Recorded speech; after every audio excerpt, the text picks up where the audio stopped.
Bienvenue dans Deep Media, le podcast qui décrypte les médias à l'ère du numérique.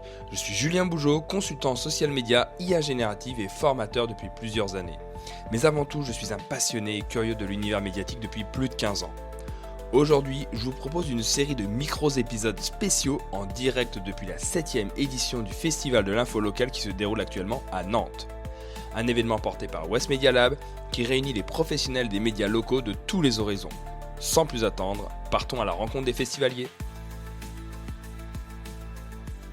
Guénel Trolli, bonjour et merci de participer à cet épisode spécial de Deep Media en direct depuis la 7e édition du FIL, donc du Festival de l'info locale.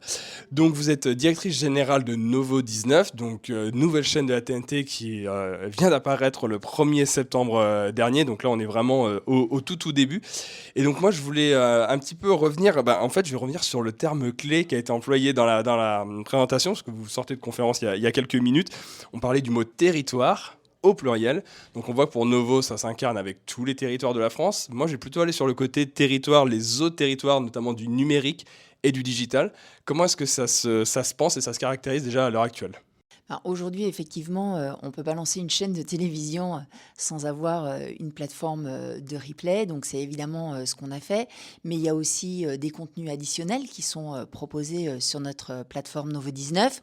Donc, effectivement, pour prolonger l'expérience téléspectateur, pour prolonger l'intérêt des téléspectateurs sur certains sujets, on propose des reportages, des documentaires, des magazines et même de la fiction de manière additionnelle, tout simplement. D'accord. Donc il y a déjà un catalogue qui est acquis uniquement pour les plateformes digitales ? Tout à fait. Et puis, on est aussi évidemment présent sur les réseaux sociaux, sur Instagram, sur Facebook principalement. Pourquoi ? Pour effectivement partager déjà des extraits, des moments qu'on aura vécus sur la chaîne. Ou tout simplement, par exemple, en ce moment, on est en train de faire une tournée en France pour aller à la rencontre des téléspectateurs. Et donc, on partage aussi ces moments de rencontre avec les téléspectateurs de Novo 19. Et donc effectivement, vous l'évoquez, le côté réseaux sociaux. C'est vrai que Ouest France, je crois que si je cumule à peu près, on est à peu près à 2,5 millions, une communauté qui est conséquente.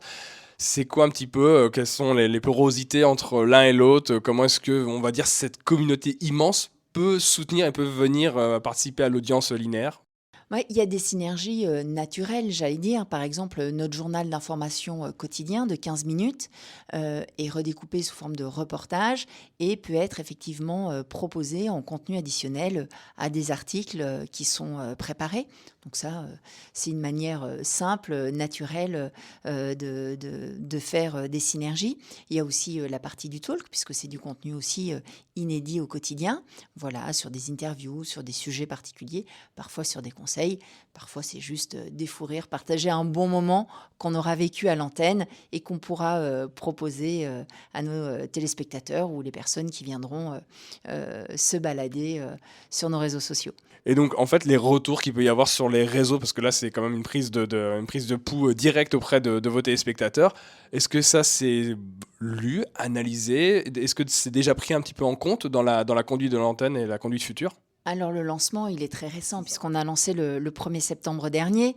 Donc il y a déjà eu un travail énorme de construction de la chaîne, que ce soit recrutement des talents, mais à l'antenne ou hors antenne, dans les équipes, que ce soit la construction de la chaîne de manière technique, opérationnelle.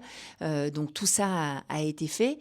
Et c'est vrai qu'on a eu des retours très positifs. Il y a le retour de l'audience directe par le linéaire qui sont très très bien et qui sont vraiment en ligne avec ce qu'on s'était imaginé en amont.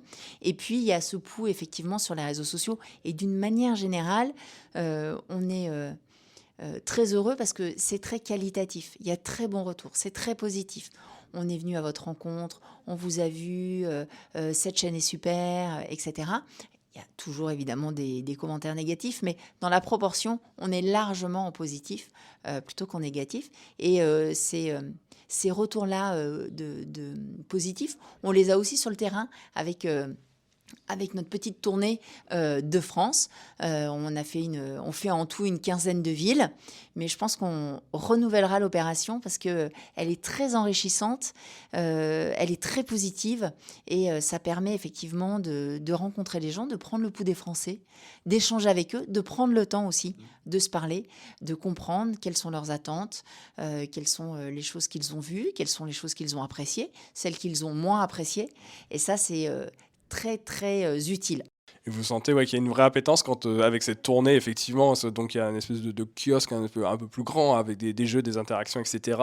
qui est proposé. Et vous sentez que quand vous leur présentez Novo 19, les gens sont contents que Ouest France se soit emparé du média télé. Oui, certains connaissent la chaîne, mais pas tous. Donc, c'est l'occasion d'échanger, de comprendre ce qu'il y a. On leur explique qui on est, de quel groupe on est. C'est une question qui revient souvent. Mais qui y a-t-il derrière Novo 19 ? Eh bien, le groupe Ouest France, voilà.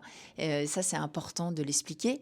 Ça explique aussi la ligne éditoriale, les fondements de la chaîne, d'avoir effectivement traité de l'actualité, qu'elle soit nationale ou internationale, tout en ayant cet ancrage dans les territoires, dans la proximité, ce lien direct.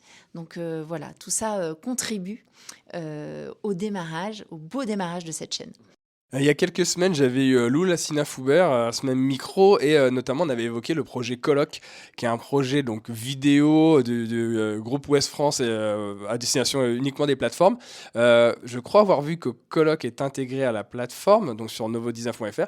Est-ce qu'il pourrait y avoir aussi des porosités entre ces projets qui sont uniquement pensés pour le numérique et peut-être une arrivée sur le linéaire ? Les écritures sont relativement différentes, les temps de visionnage aussi sont différents, mais rien n'est inscrit dans le marbre. Et évidemment, il y avait une logique à proposer Colloque sur la plateforme de Novo 19. On a aussi les podcasts du groupe qui sont proposés sur la plateforme, par exemple. Et en fonction de comment ça passe, des retours, de comment évolue Colloque, des cases de programmation, etc.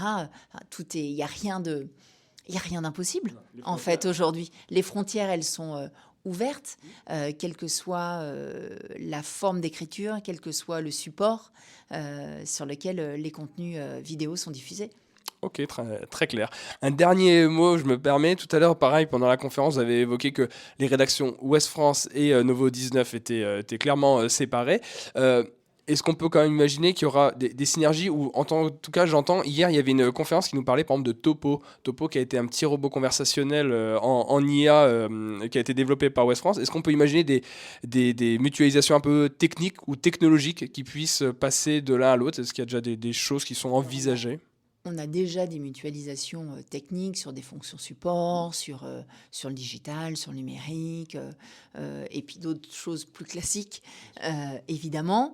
On a déjà des synergies et il y a déjà des ponts qui sont créés avec les rédactions du groupe d'ailleurs, que ce soit de Actu.fr, que ce soit de 20 minutes ou d'Ouest France. Donc ça, j'allais dire, c'est un peu notre daily life, on échange au quotidien. On imagine des choses que l'on pourrait faire ensemble. De manière naturelle, il y a effectivement donc, nos sujets qui sont diffusés, par exemple, sur les sujets du journal qui sont diffusés sur le site de ouestfrance.fr. Et puis, on a des journalistes qui viennent intervenir régulièrement en tant qu'experts, soit dans le journal, soit sur le talk aussi.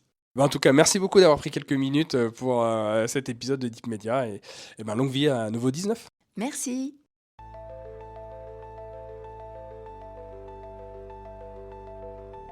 Je vous remercie d'avoir écouté cet épisode spécial en direct depuis l'édition 2025 du Festival de l'info locale qui se déroule actuellement à Nantes. Je vous donne rendez-vous très rapidement pour la suite de ces micro-épisodes spéciaux. À bientôt.